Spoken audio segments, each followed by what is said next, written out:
Hey, what's up, everybody? Welcome back to the Spitting Fire Podcast. This is episode 2, where we talk life, leadership, and lingering topics, i.e. the stuff that no one really wants to talk about. As always, I've got Pastor Jahnig with me, the boss man, and it is great to be back with you, Pastor Dill. Thanks for having me. Good to be back, Dubsy. Nice to be here again. Spitting fire.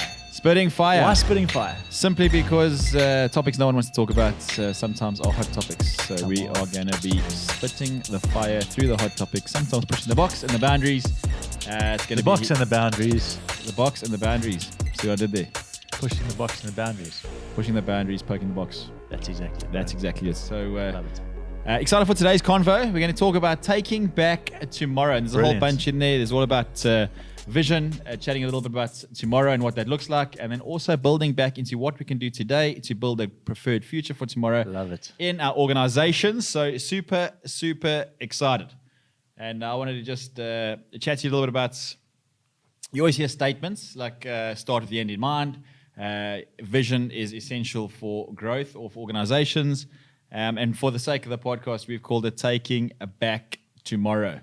Daniel 6:21. Let's jump straight in there, Pastor Dill, and absolutely love it because from verse 19 it says, "At the light of dawn, the king got up and hurried to the lion's den.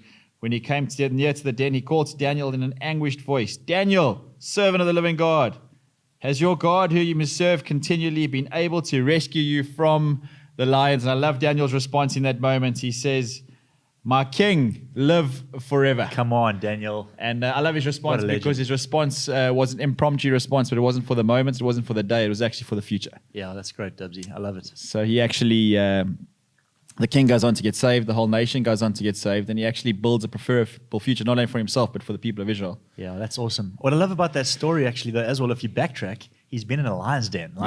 He's been persecuted, to use that word, or he's been put in a position of discomfort. Yeah.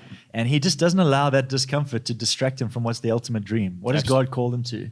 So I love it how in that moment where he could have taken off at the king, he could have said a few things he might have regretted. Daniel holds his line because, like you say, he's not living for them. He's living for the future. It's brilliant. Absolutely. So would you have said that Daniel had some vision?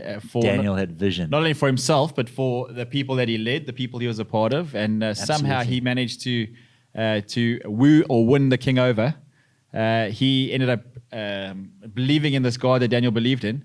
And a whole nation got set free. Yeah. I mean, Daniel himself was an interpreter of dreams. And so Daniel would find himself having dreams, but also interpreting them for the king. Yep. And so for sure, Daniel was a dreamer. Like, by no means are the things we dream about in our days just by the by. Yep. Like, when God gives us pictures of the future, he's up to something. We should pay attention. You had an amazing quote about dreams a little earlier. Do you remember what it was? Seeing and sacrifice was the story. That's exactly right. Spoke about dreams being both seeing, but also sacrifice. Like, a dream isn't worth living for if all you can do is see it in your mind. You have to be willing to sacrifice something to believe it with your life. And I think that was what Daniel was about. Like, he wasn't just seeing a preferred future. He wasn't dreaming it. He wasn't just interpreting it for others. He himself was living in the reality of what God had given as a dream. So do you believe he had an incredible ability to take dreams and turn them into vision? Absolutely. I think what he did was he journeyed with the dream. So he kept it close to his heart, He didn't just take a dream and think that was a great idea and then laugh it off. He almost lived. There was a journey in Daniel toward the dreams God had given him for the future. That is so good. Let's talk vision. Yeah. Because I believe vision is extremely important. I know that there's this idea of vision for our lives, but vision for organization. We're going to catch up with vision personally in episode 3. But for now, I wanted to ask you some questions around vision and what it is. How important is it? Is it important for an organization? And how do you actually build vision into your organization? Oh, that's a big question. I love it. It is massive, but you're a visionary by nature. You always see a greater future, not only for yourself, but for everyone around you. And I think you might not nail the answer, but I believe you've got huge value to add in this area. Thanks, man. We'll give it our best. So vision, what is vision? So I'm not going to give you my quote here because I've learned this from Andy Stanley. He said this: vision is a clear mental picture of what could be, fueled by the conviction that it should be. There's some power there. Which is so cool because there's this clear mental picture. Vision is the dream. There's this clear mental picture. We've all got, ideas of what we want our lives to look like. We've all written stuff down on paper. It's this dream. It's this mental picture, right? But I love it how he said it's fueled by the conviction that it should be. Like vision takes a dream and says, let's do something about it. Come on. So for me, that's what it is. It's a clear mental picture of what could be, Yep. but it's fueled by this conviction that it should be. It wouldn't be right if we didn't do something about this dream. That's vision. That is powerful. And how important is it for an organization? Well, again, like for us as a church, it's everything. Like we live by vision. We wake up daily thinking about the things that God has called us to in the future, which makes what we do now relevant, right? Yeah. But it's Proverbs 29, verse 11 or verse 19. I forget now. But Proverbs 29, 18. that's the one. It says, for lack of vision, my people perish. Yep. And it's quite awesome because if you break that language down into kind of street language, which we like to do, spitting fire, right? Spitting fire, making Spitting it easy fire. for everyone to understand. That's the one. You like that, Heath? Yes, sir. So 29:18, it speaks about for lack of vision, my people perish. What it's saying is where there is no vision, it actually says where there's no prophetic vision Yep. or where there's no God dream, Yep. my people run in different directions. That's good. Which is to say, like where there's no God dream, no compelling story of the future, everyone just ends up doing nothing or doing something that's for themselves. And as a result, we get no alignment. And so that's what happens, yeah. One of the translations actually says running off in different directions. Exactly. So what vision does is actually align your organization, get everyone behind Totally, yeah. a certain purpose or a certain call or a certain direction, for lack of a better word. Yeah. And I mean, if you think of like the classics like Martin Luther, right? Yep. I have a dream, right?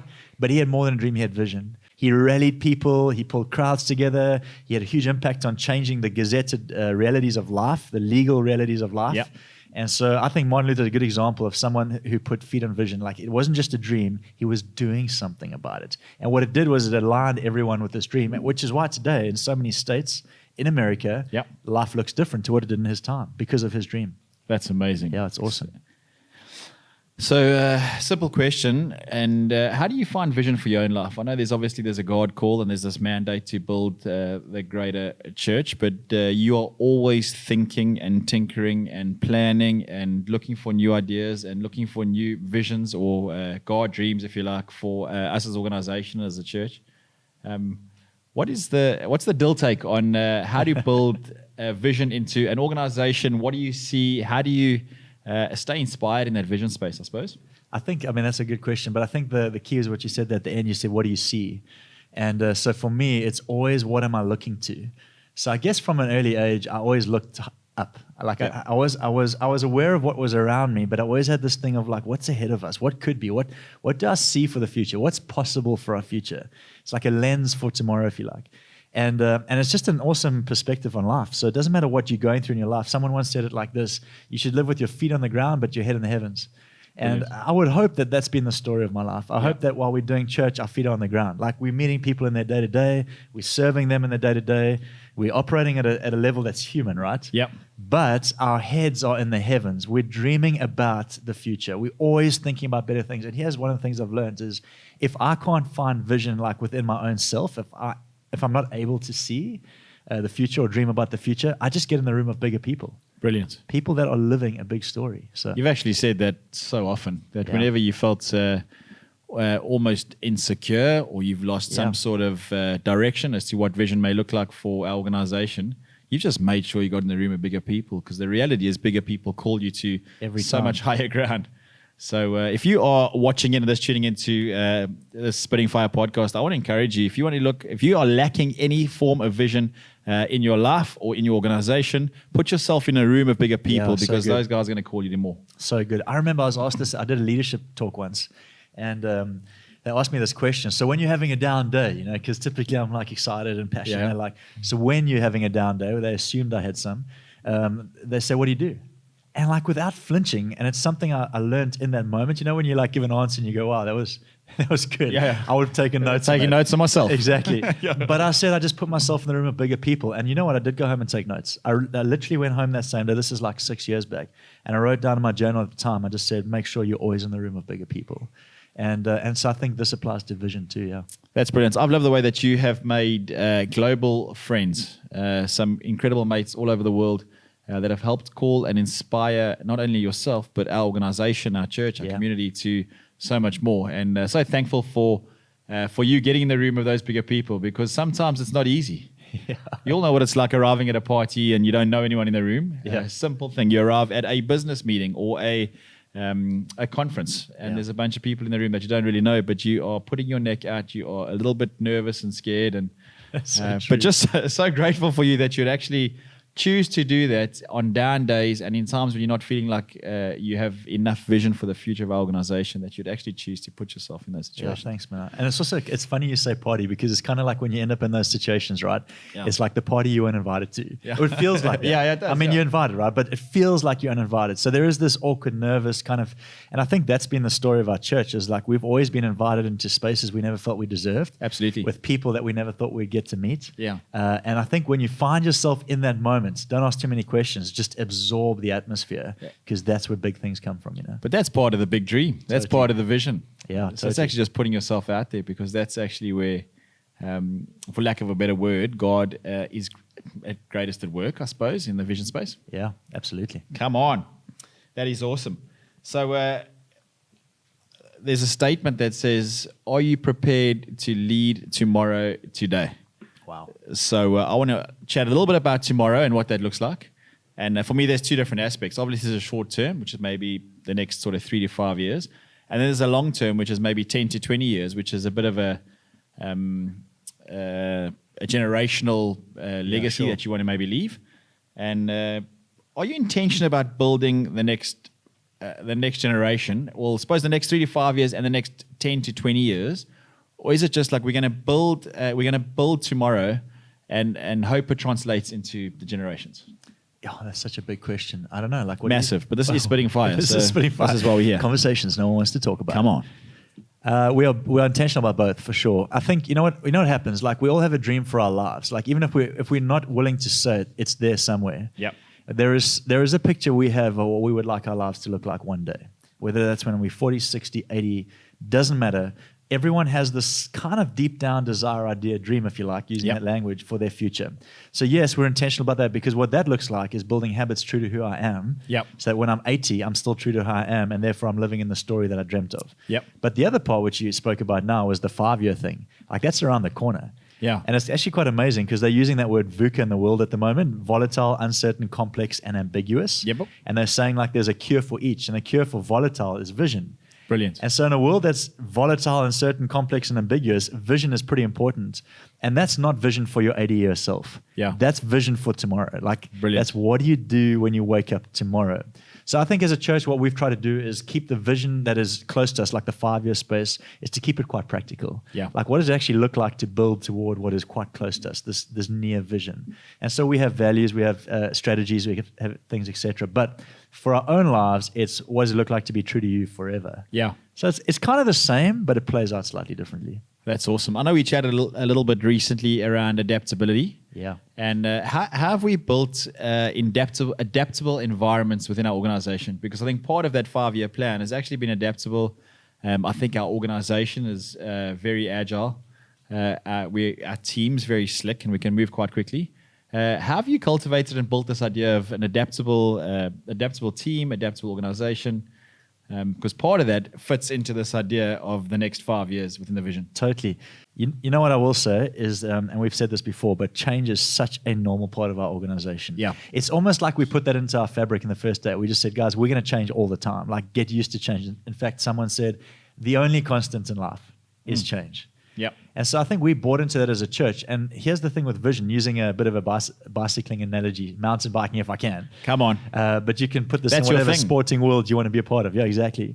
There's this thing with mountain biking when you're coming into corners, when you're trying to corner quickly, when you're trying to set record times, if you like, on the track. Yep. You never look at the corner or the rock on the corner or the branch in the corner.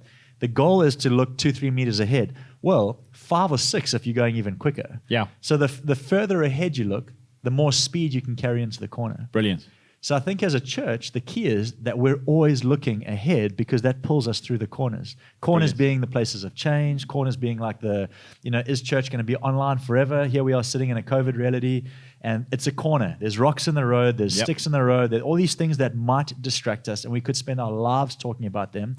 But I think what we do as a church, well, by the grace of God, is we're always looking through what is in our current now as a problem Brilliant. into the possible future, which is what if we did both in the future? Like, what if we had people in the building and online? Like, what if we changed the way we related to people? What if we got better at saying hi to people on their birthdays? Those are things that are calling us toward the vision, which for our church is to build life-giving churches. Brilliant. You know? And so that's what it's all about. That is so good. So focus on the unseen. Exactly. Because I think sometimes we get so caught up in focusing on what we can see that's in front of us that we actually lose. I mean, in episode 1, we spoke about putting your ear to the ground. Yeah, that's it. And I suppose it's the same thing, really. Don't look at the rocks ahead of you. Look around try to get around the corner. Go through those at as much speed as possible. Yeah. Focus on the unseen. I love it. Someone said it like this: it's the possibility that counts, not the problem. Yeah. Like possibility, or like the story of Alexander the Great. You love that story, right? I do. Alexander the Great, famous explorer. You should know about him by now. Kind of infamous in some circles. But Alexander the Great gets to a point where his sailors say to him, Sir Alexander, we've reached the end of the map. To which he replies, rip up the map. Tear up the map. Come on. And I think that's what it's all about. It's when we reach the end of the strategies that have worked to this point, where they're bumping us up against obstacles and challenges and whatever, it's time to tear up the map. Be willing to change what you do to reach a new day. That's brilliant.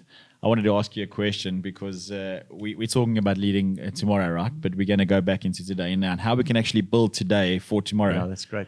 But I want to start with this statement, and it's simply this: we'll never take people where we're not prepared to go ourselves. Wow. That's big. We'll never take people where we're not prepared to go ourselves. It's going to be a big journey. That's going to be a massive journey. But listen, we're having some fun here, but that is such a great statement because that is vision, right? Yeah. It's a mental picture of what could be fueled by the conviction that it should be. And it wouldn't be conviction if you're not prepared to get out there yourself. Exactly, yeah. So why would people go in a direction that you aren't willing to walk yourself? Absolutely. I love that. That is awesome. Okay, cool. So I lead an organization. I want to build something special over the next 10 years. I want to leave a lasting legacy as well. What can I do intentionally today, and what is required to build that dream of tomorrow? Wow.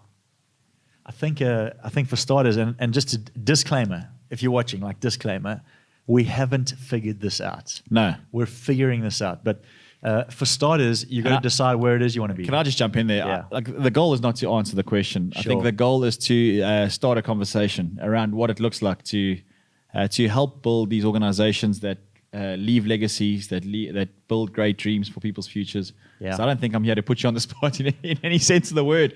Makes me feel better, does. I'm not necessarily one who answers, but I do believe that what you have to offer, Spitting Fire, is hugely helpful for people out there maybe listening and watching. So can I tell a story? At the beginning of lockdown, I get onto a Zoom chat with a whole bunch of pastor friends, amazing church leaders, pastors, friends, and they're going, what are we going to do with our churches? To which I reply, we're going to trust them to be the church, right? Brilliant. Now, what's interesting about that statement is they all say, yeah, that's amazing, but what if they don't know what that means in this moment? What if we've got a young church, what if we got a young congregation? And I realized that's been the power of vision in our story, is that when I say trust them to be the church, it's not just trust them to figure it out alone. It's trust them to stay true to the dream that we all set out together on. Brilliant. And I think that's what this whole thing's been about. So if you look at our story in COVID, Link's story in COVID, and there have been many great church stories, like ours is just one of a few. Yep. But God has been so kind because our people, our church, if you like, and it's grown. That's the cool thing. We've got new people coming online and people that are going to come to the building when it opens up again that have found us in this time. But the beauty of our church story, I think, is a story of a people, not just that love Jesus, they do, but love Jesus a certain way and are going in a certain direction. Awesome. There's a vision to our house. And so when it's be the church, our church just remained life-giving in business. They just kept showing up in people's homes. They just kept giving generously. Those are vision-oriented things. So I think for me, one of the keys to, like you say, what do we do today to build tomorrow? One, you got to know what tomorrow looks like. Absolutely. Frame a statement, Yeah. In fact, a good friend of mine, Craig Clark, said it like this: you got to frame the statement before you state your framework. Brilliant. In other words, frame what it is you're going after before you decide how you're going to get there. Step one, right? But then for us, what we did is we said, okay, well, let's put 5 or 6 regular behaviors to what it means to build that kind of vision. Yeah. Let's be generous. Yeah. Let's show up with faith in our hearts. Let's be bold, larger than life. Let's be unwilling to stay the same. Let's be risk takers. Yeah. And so I don't know if that's kind of helping anybody out there, but you got to realize once you know what you're going after, you're uncompromising in what you're going to do to get there. And at times, I've even felt like our vision has almost dimmed a little bit. And if I'm honest, it's when we lose the confidence to be what we know we're called to be. And so the vision dims. Awesome. And when we regain that confidence to go, no, we are born courageous and creative and colorful and full of life and up for anything, suddenly that vision lights up again in the whole church. So it's frame your statement, state your framework. That's brilliant. Frame your statements, state your framework. Craig Clark, what a legend. Craig Clark, what well a done. legend. That is awesome. So I love that that's come back to vision. I mean, if you want to build a legacy, you want to build a dream that you dream of the future, it's got to start with strong vision. Yeah. That is amazing. And dream, just to anyone out there listening, just permission to dream. We're going to talk about this in the personal vision space next time around, but permission to dream, permission to think about things that you've never given yourself permission to think about. Just what if? Imagine scenarios with our kids, we're doing this exercise at the moment. Just start with the word imagine and then fill in the blank. Awesome. Imagine. And some of them go down the line of creativity. Some of them think about building houses. Some of them want to just get to church with their friends. But imagine is so important to building a dream, That's amazing. I believe that exercise should not only be for your kids. So true. If you are out there watching this right now, wherever you may be watching from or whatever you're watching on, I want you to jump onto, or get a notepad out, get your iPhone out, whatever that is. Write the word imagine and then fill in the blank. Yeah. Because I believe that that's going to spark something in you, some vision-orientated fire that's going to help you move forward. So come on, man. Take out a phone, take out a piece of paper, write down imagine. I'm going to do it as soon as we're done here, and I'm going to start imagining a greater future for not only for me, for my family, for this organization, and wherever I can add value. That's brilliant. You know what I did once, talking about the head in the clouds or head in the heavens, feet on the ground? Yeah. I literally drew that picture, right? Stick man. Yeah. Because we all got to start stick somewhere. Man with biceps. Stick man with biceps. I was so good at those. Yeah. And so I drew the stick man. I drew a line down the middle of him, across the middle of him, horizontally. And then the line above, which is where his head was in the heavens, I started to write the things that I hadn't given myself permission to dream about. I just wrote it down. I wrote stuff down there, like churches that influence the world, like a family that gets to travel the globe together, like churches that change the cultural narrative of South Africa. I just wrote stuff in there, Really good. And then I dropped below and I said, and what's the reality? Sure. And all I did was I was just saying, the reality is my feet are on the ground. I can't leave what is true, but I can dream about what is seemingly impossible. Brilliant. And I think everyone needs to go on that journey. And as Tess, my wife, often says amazing things. She says, if you can't find that compelling vision for yourself, partner with, come alongside, get in the room of somebody that has that kind of compelling vision, because it will get on you, That's brilliant. Yeah. I know Pastor Paul de Jong says that dreams take us from the security of today to the dependency of tomorrow. Wow, that's awesome. So when we start dreaming about tomorrow, it takes us out of the security of what it looks like to live in today and start to help us dream about what tomorrow looks like. That is brilliant. That's awesome. Here's to the dreamers. Here's to the dreamers. Look, I know that you are an incredible intentional thinker, and you think about the future all the time. You always... And I suppose that's the idea of leadership. There's always this tension in leadership, especially in the church world. To use an analogy, he's the shepherd and his sheep. You take people out to the pastures and you let them graze there for a certain period. And when the food runs out, you've got to move your sheep to new pastures. But you are intentionally thinking about tomorrow, and the tension of living in, as a leader, you never quite settle. You never quite put your head to rest in the pastures. You're always looking for something new, and you never quite rest in the pastures waiting for your sheep to catch up because they're with you. But you are an intentional thinker about the future. So talk to me about thinking intentionally about a day-to-day reality around what does the future look like? Well, I guess, again, people often ask me, what do you do in your week? Yeah. I'm a pastor. You work on Sundays, right? What do you do Monday through Friday? I've never seen a guy go through more journals in my life. There's just moleskin after moleskin after moleskin, after dreams, after visions, after statements, after thoughts, after notes and scriptures and what God's saying. Here's the story of Link, right? Some people might know this, but I was working as a cost accountant. I'd studied accounting at Stellenbosch, got a great opportunity as a cost accountant here locally with a logistics company. And I would work a full day. So I was working 7:30 in the morning till 4 in the afternoon. And I had a whole bunch of stuff to do with numbers. I like numbers, right? But while that was happening, God was stirring this dream of church. And so what I would do was, every afternoon, I'd work as hard as I could until 12 in the day, maybe 1 in the day. And between 1 and 4, every single day, we'd drink tea. We had a lady that used to bring us tea, sweet builder's tea. Delicious, right? But every day... What is a builder's tea? Builder's tea is strong with a touch of sugar. And a little bit of milk. Strong tea, a little bit of milk, and a touch of sweetness. Come on. Builder's tea. But I used to get this tea, and it was like permission for me to dream. Like I associated the two, right? Yeah. I'd hold up the whole day for it. So I'd start drinking tea and I'd start writing stuff. And I started writing the dream that is now Link Church. What's interesting, at the time, I had no idea we'd have these opportunities. I had no idea who my friends would be, the team would be, what life would look like, the incredible people God would add. But I was spending 3 hours a day, like people need to hear this, 3 hours a day sketching out the dream. As a 23-year-old young man working a full day and with a massive dream on his heart. It meant so much to me. Yeah. And I think what started to happen was God started to solidify the part of the dream that was real. Some of it just got kind of crumpled up. It became like a cool little idea. Yep. Some of it kind of got into my heart. And I figured like somewhere along the line when I was working for that company, I'd be willing to give up everything I have to pursue that dream, right? So now fast track to 2021 or 2020. Here we are, sitting in a COVID situation. People are talking about like life ending, life shutting down, locking down. I'm thinking like Daniel in the lion's den comes out, people get saved, right? I'm thinking Noah in the ark comes out, Israel changes. I'm thinking like Jesus, wilderness, miracles begin. So much happens actually from a locked down claustrophobic space. Yep. So I felt like this was permission to dream. So this lockdown, I've gone through journals, but all I'm doing is putting the same 23-year-old practice into my 37-year-old self. Brilliant. And I'm just writing down stuff. I'm like, God, what do you see for 2025? What do you see for 2030? What do you see for my kids? What do you see for our team? What do you see for our church? And I'm just writing it, sketching it, dreaming it. All I'm doing is I'm taking it from my head to paper. I don't know what someone once said. They said, what happens is when you take it out of your head and you put it into paper, it releases the burden of carrying it too much. Sure. So when you take anything, it could be a to-do list. I need to phone my friend. Write it on a piece of paper and it pulls the burden from your headspace.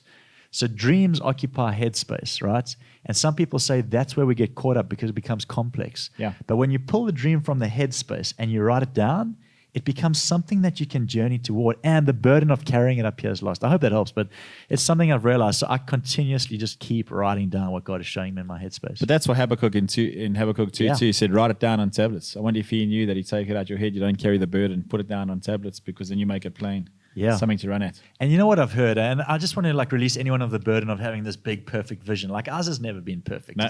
It's always just been big. Yep. But I think what so many people do is they say things like, we're not going to write it down because it's not us owning it, it's God owning it. It's not our vision, it's God's vision. So we're not going to. I'm like, that is a cop-out. Like spitting fire, right? Honest conversations. Yep. It's a cop-out to have something that you carry as a dream and not pursue it by giving it a statement. Yeah. Giving it something that people can run after. Because that is to suggest, one, you're fearful, which we can talk about in the next conversation. Yes. You don't want to miss that. Dealing with fear. Episode 3. Spitting fire. But it's to put it down. Yeah. Own it. Stick it on the wall. Go after it. That's brilliant. That's taking back tomorrow. Taking back tomorrow. Love the conversation, Dave. Come on. Someone once encouraged you as a leader to remain inquisitive. Wow, yeah, that's a goodie. Why? Because, do you know, as a 2-year-old, the best learners in the world, right? 2-year-old child. Did you know that, Heath? No idea. 2-year-old kid, proven, most amazing learners. They're like sponges. Yep. And the reason they're the best learners in the world is because of one little word, and the word is curiosity. They are curious about life. And so the fact that they're curious makes them the best learners in the world. Sure. Fast track to when you're 15, 16, someone's putting peer pressure on, you're no longer curious, you're just doing what other people expect of you. Yep. Now you're 25 and you're still doing what other people expect of you. Now you're 40 and you're angry because you've always done what other people expect of you. And so we go through life trying to fight back the very thing that was in us when we were 2. Yeah. So the sooner you can find your curiosity, the sooner that young learner self in you comes alive. And a 2-year-old's amazing, right? They see life as one big adventure. Sure. Nothing's impossible. Joel is 2. Yep. They're half building a jungle gym at our house. All that's up is the framework. Like, And he's on it. he's on the framework, bro. He's curious. Yeah. What happens if I jump off here? Will Dad catch me? You know, like, and if I fall, is the ground gonna be? You know, that's like a kid example. But I think in leadership it's the same thing. Like, be curious. What if we tried this? Yeah. What if we fell? What if it hurts? What if we lost a bit of money in the process? What if some people changed? Whatever. Like, just be curious. What if we did online church and people actually encountered Jesus? Come on. Like, I mean, 5 years ago, we spoke about this last time. Curiously, we pursued online church 7 years back when no one was expecting it. Yeah. Spent all the money we had in our bank accounts, started freaking out. Yeah. 7 years later, that curiosity is one of the few reasons why God has just allowed our church to stay strong. The curiosity became the cure. Come on, Dubsy. Come on, somebody. We're spitting fire. That is awesome. Stay curious. Stay curious. I absolutely love that. And you know what else? There's always someone better than you. Yeah. So curiosity is also realizing as an adult, like there are always people further on. There are people further on in marriage, people further on in business, people further on in vision, church, whatever.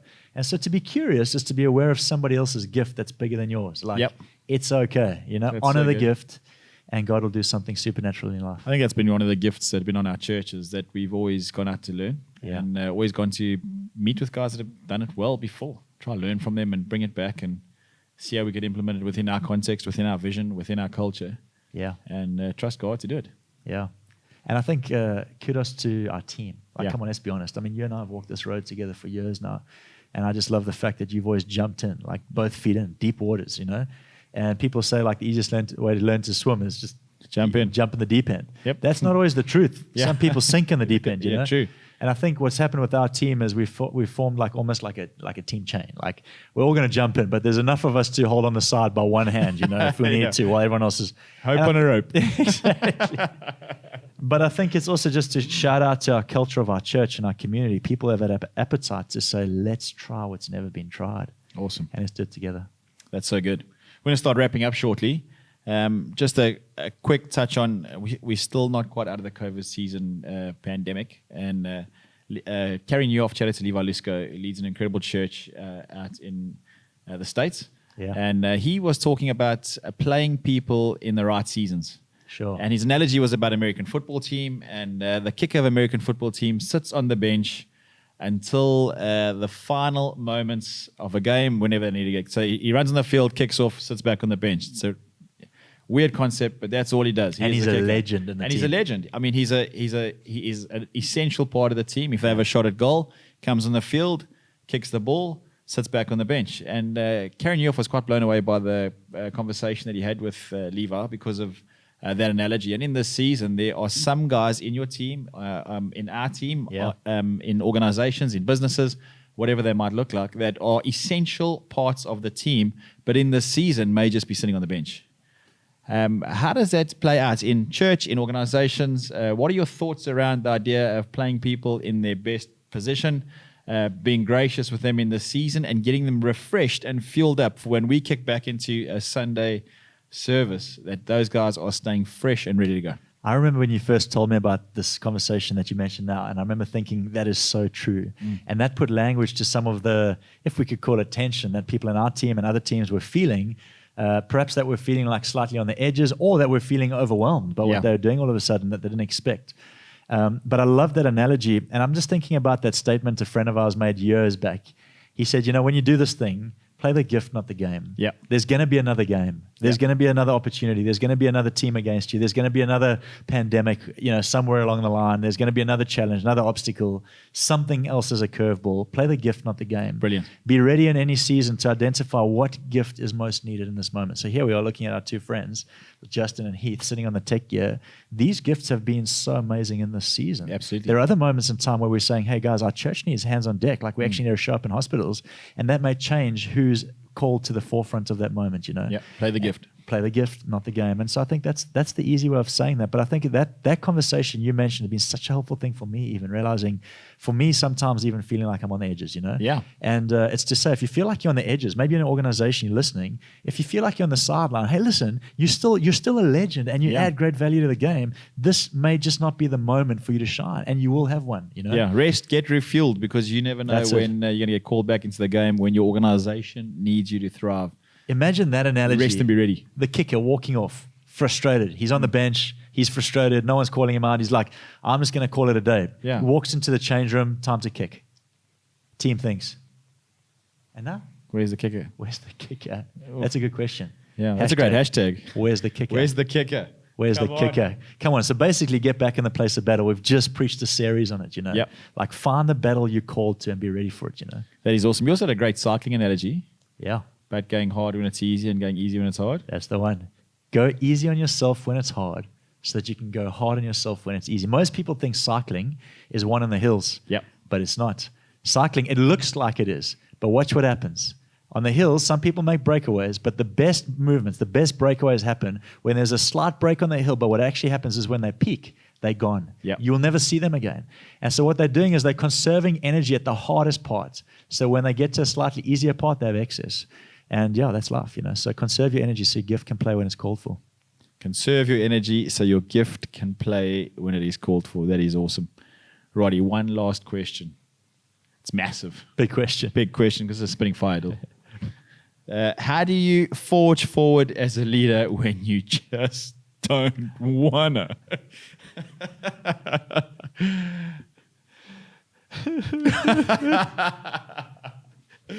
Because look, you are the most positive guy I know, and you always rock up with a smile on your face day in and day out. Because the reality is, everything rises and falls in leadership, bro. If you rock up every day with a long face, you can have a team with a long face. Yeah, your organization models you. That's true. That's exactly what it is. But I know there's good days and bad days. And there's some days when you have to feel like, man, I love the vision, I love the dream, I love this organization, I love my team. But today I just don't want to. But you know, this is such a cool moment to go. Let's circle right back to where we started, Daniel. Yeah. Daniel is in a predicament. He's in a compromised position. He nearly died. Yeah. He should have died. He comes out and he makes a decision to honor the king. That's called forging forward. That's called forging forward when you just don't feel like it. Sure. So what was it about Daniel? Well, we've been speaking about this whole conversation. Daniel had a dream. He had a pursuit of something greater. He had a pursuit of the call of God in his life. Yeah. And so he was willing to forge forward in a moment where he was probably frustrated, over it, tired, whatever. Let's just be honest. Like, Daniel's a hero when you read the story. Yeah. But he must have been over it. In the moment. Like, come on, man. So I think the reality is it's knowing what the future holds that demands this of me today. So I don't know how, I think it's carrying you off that says, like, what would you do today that would make the future self proud of you? Sure. And sometimes you just got to ask yourself that question, because my current self will not respond well. Yeah. Like what would you do today that you would be proud of? I'm like, I actually don't care about being proud of anything right now. But if I say, what do you need to do now that your 60-year-old self would be proud of? Brilliant. And I think sometimes that's what it is. And that is sometimes put a smile on your face, because I want to be remembered as the guy who in an organization chose to smile in the face of adversity. Yep. Or chose to dream in the face of darkness. Or chose to pioneer when everyone else was pulling back. Yeah. Like, those are things I want to. So therefore, I've got to, because some days I just don't feel like smiling, pioneering, or dreaming. Yeah. But I got to say, 60 years. Do you hear that? Come on. That makes me over 100 almost. No, 97. You're going 121, so you have 221st. Exactly. Oh, man. Forging forward when you just don't feel like it. I think you got to keep looking at yourself down the line and going, how would that person be? What would they be proud of? Brilliant. I know what God's proud of. He's proud of me being me. But sometimes I got to look at me down the line and go, talk to yourself, you know? Brilliant. So if you are forging forward at the moment where you just don't want to, ask yourself what your future self would want to be proud of right now. Get out there, make it happen. Yeah, and make no mistake, guys. There will be a moment you look back at these years. If you're 40, you will look back when you're 60. If you're 20, you'll look back when you're 40. There'll be a moment you look back, and all of us have these moments, and we're like, I just wish I had. Yep. And so I don't want to go down the line of don't live with regret. There will always be something in that space. But do it now. Like, you can take ownership now of what you wish to look back on then. That's brilliant. Yeah. Well, it's been such a great chat, Pastor Dill. Grateful for your time, and I hope it's been extremely helpful for anyone watching. Taking back tomorrow, how to build today what you want to achieve for tomorrow and leave a legacy behind you of so many to come. So grateful for your time. I hope you've enjoyed this chat, and we'll catch you on the next episode.